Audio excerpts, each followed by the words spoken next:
নমস্কাৰ বন্ধুসকল, আপোনালোক সকলোকে আমাৰ চেনেললৈ স্বাগতম জনাইছোঁ। আমি যিধৰণে ধৰ্মতত্ত্ব, বাস্তুশাস্ত্ৰ ইত্যাদি ভিডিঅ'বিলাক প্ৰস্তুত কৰোঁ, সেইধৰণে আমি মাজে মাজে কৰ্মসংস্থাপন লাভ কৰা ইত্যাদি বিষয়বিলাকো আমি প্ৰস্তুত কৰোঁ। তাৰ ভিতৰত আমি ধূপকাঠি উদ্যোগৰ বিষয়ত যথেষ্ট প্ৰচাৰ কৰিছোঁ। লগত আমি টয়লেট ক্লিনাৰ, ডিছৱাছ বাৰ, যিবিলাক উদ্যোগ আপুনি হাতেৰে কৰিব পাৰি, অৰ্থাৎ মেচিন ব্যৱহাৰ নকৰাকৈ আপুনি কৰিব পাৰি, তেনেবিলাক উদ্যোগ বিষয়ত আমি প্ৰচাৰ কৰোঁ, য'ত আপুনি কম খৰচত, কম ইনভেষ্টমেণ্টত আপুনি কাম কৰিব পাৰে। কিন্তু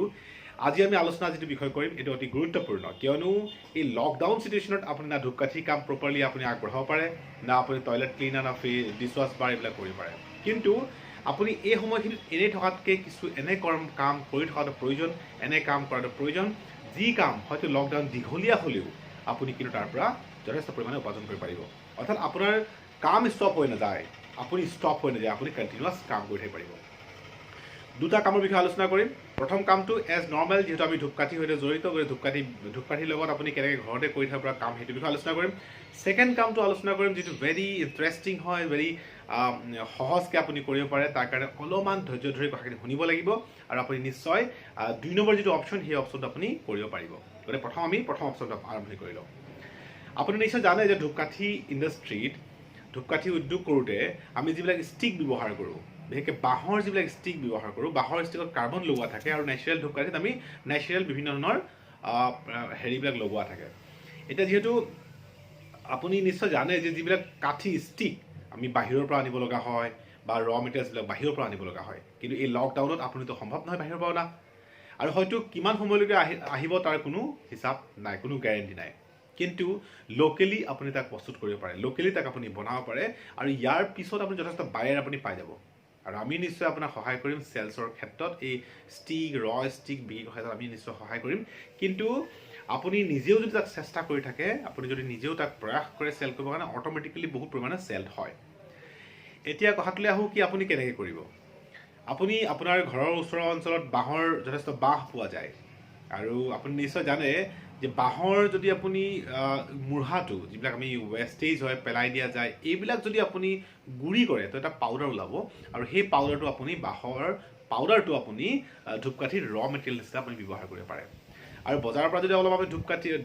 ধূনা অলপ লৈ আনে, আৰু ধূনা যদি অলপ গুড়ি কৰি দিয়ে, লগত যদি মিক্স কৰি দিয়ে, আৰু তাক যদি পেষ্ট বনায়, তেতিয়াহ'লে আপুনি নিশ্চয়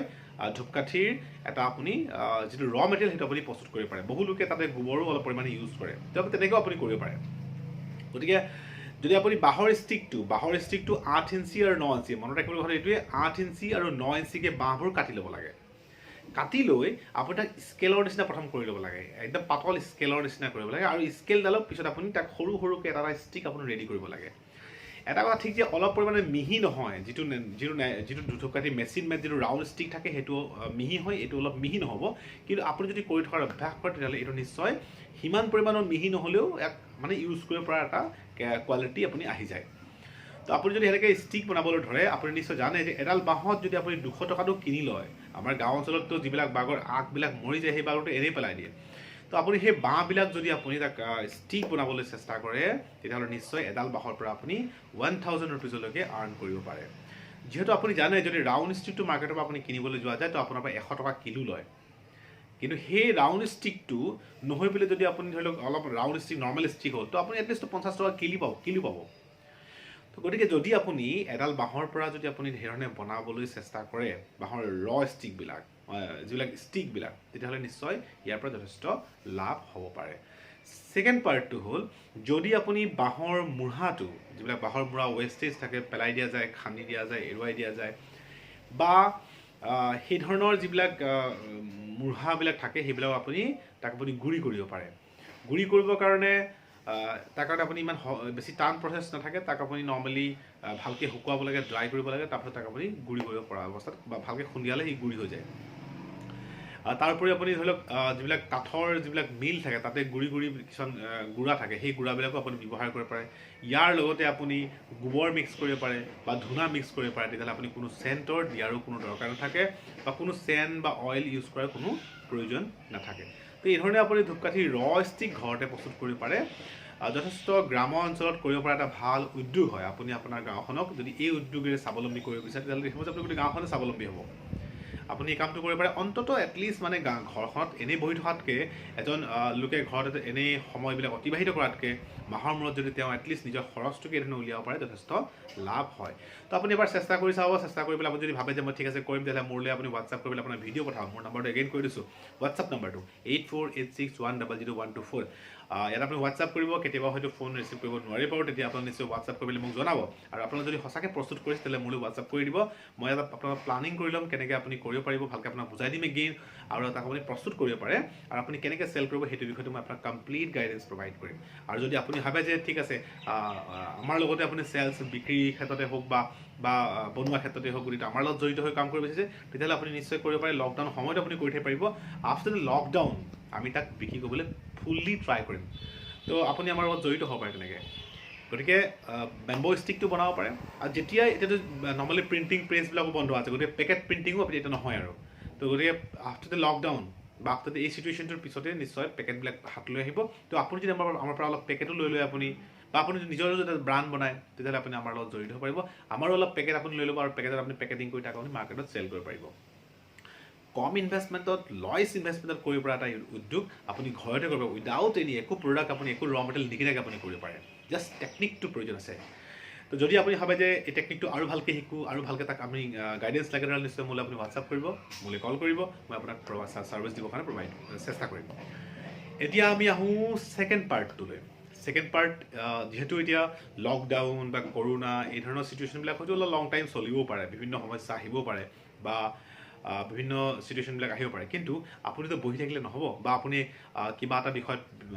ব্যস্ত বা প্ৰেক্টিচ কৰি থকাটো প্ৰয়োজন সেইকাৰণে আমি কেইটামান ছাবজেক্ট ট্ৰেইনিং প্ৰভাইড কৰিছোঁ কেইটামান ছাবজেক্টৰ ওপৰত কমপ্লিট নলেজ প্ৰভাইড কৰিছোঁ সেই ছাবজেক্টকেইটা মই স্ক্ৰীণত আপোনাক দি দিম বা মই ডিছক্ৰিপশ্যনত আপোনাক দি দিম মই ছাবজেক্টকেইটা কি হয় সেই ছাবজেক্টকেইটা যদি আপোনালোকে আমাৰ পৰা শিকি লয় এই লকডাউনৰ সময়ত যদি আপুনি শিকি লয় তেতিয়াহ'লে নিশ্চয় আপুনি এটা আৰ্নিং কৰাত ভাল অপৰচুনিটি গেইন কৰিব যদি এই লকডাউনটোৱে আপোনাৰ এডুকেশ্যনত সহায় কৰে শিক্ষাৰ ক্ষেত্ৰত সহায় কৰে তেতিয়াহ'লে নিশ্চয় আপোনাৰ কাৰণে যথেষ্ট সুবিধাজনক আমি আপোনাক উইথ প্ৰুফ উইথ প্ৰেক্টিকেল আৰু আপোনাক ষ্টেপ বাই ষ্টেপ গাইডেঞ্চ প্ৰভাইড কৰিম সেই ছাবজেক্টকেইটাৰ ওপৰত আৰু ছাবজেক্টকেইটা আপোনাক মাষ্টাৰী কৰাই দিম তো আপুনি যদি সেই ছাবজেক্টকেইটাৰ ওপৰত নলেজ গেইন কৰে বা ছাবজেক্টকেইটাৰ ওপৰত যদি আপুনি ভাল এটা এক্সপাৰ্ট হৈ যায় তেতিয়াহ'লে নিশ্চয় সেই ছাবজেক্টকেইটাই আপোনাৰ ইন ফিউচাৰত আপোনাৰ যথেষ্ট আৰ্নিং যথেষ্ট উপাৰ্জন আপোনাক প্ৰভাইড কৰিব যেহেতু বিষয়কেইটা শাৰীৰিক মানসিক বৌদ্ধিক আৰু আধ্যাত্মিক উন্নতিৰ বিষয়ত আপোনাক ছাপোৰ্ট কৰে গতিকে আপুনি এই বিষয়কেইটাৰ নলেজ ল'ব পাৰে ছাবজেক্টকেইটা মই এবাৰ কৈয়ে দিছোঁ আপোনাক প্ৰথম ছাবজেক্ট হৈছে ৰেইকি ছেকেণ্ড ছাবজেক্ট হৈছে ল অফ এট্ৰেকশ্যন তাৰপিছত আপুনি শিকিব পাৰে নিউমেৰলজি তাৰপিছত আপুনি শিকিব পাৰে মেডিটেশ্যন য়োগ এণ্ড মেডিটেশ্যন গতিকে এই ছাবজেক্টকেইটাৰ উপৰিও আপোনাক আমি এটা এডিশ্যনেল বোনাছ হিচাপে এটা ছাবজেক্ট প্ৰভাইড কৰিছোঁ সেইটো হৈছে কেনেকৈ আপুনি মাষ্টাৰী কৰিব in social media marketing and digital মাৰ্কেটিঙৰ ওপৰত গতিকে বন্ধুসকল আপোনালোকে নিশ্চয় এই প্ৰগ্ৰেমকেইটাৰ সৈতে জড়িত হ'ব আমি আপোনাক এই ছাবজেক্টকেইটা এটা ট্ৰেইনিং প্ৰভাইড কৰিছোঁ যদি আপুনি আমাৰ জড়িত হয় তেতিয়াহ'লে নিশ্চয় আপুনি আৰ্নিং কৰাৰ এটা গ্ল'বেল এণ্ড গ্ৰেট অপৰচুনিটি আপুনি গেইন কৰিব গতিকে এনেই সময়খিনি ৱেষ্টেজ কৰাতকৈ এনেই সময়খিনি লছ কৰাতকৈ আৰু এতিয়া আপুনি ডিজিটেল আৰ্নিং কৰিবলৈ প্ৰয়াস কৰাটোৱে আপোনাৰ কাৰণে যথেষ্ট উত্তম বা যথেষ্ট প্ৰয়োজনীয় বুলি ভবা যায় গতিকে আহক আমি সকলোৱে মিলি এটা সুন্দৰ পৰিকল্পনা কৰোঁ সুন্দৰ প্লান কৰোঁ যিটো প্লানৰ জৰিয়তে আমি সকলোৱে এটলিষ্ট আমি এনেই থকাতকৈ বা এটলিষ্ট আমি টাইমবিলাক অপব্যৱহাৰ কৰাতকৈ আমি এটা সুন্দৰ প্ৰক্ৰিয়া উদ্ভাৱন কৰোঁ সুন্দৰ প্ৰক্ৰিয়া আগবাঢ়ি যাওঁ নিজৰ উপকাৰ হোৱাৰ লগতে আমি বহুজনৰ উপকাৰ কৰিবলৈ প্ৰয়াস কৰোঁ আজিৰ বিষয়টো এয়া আছিলে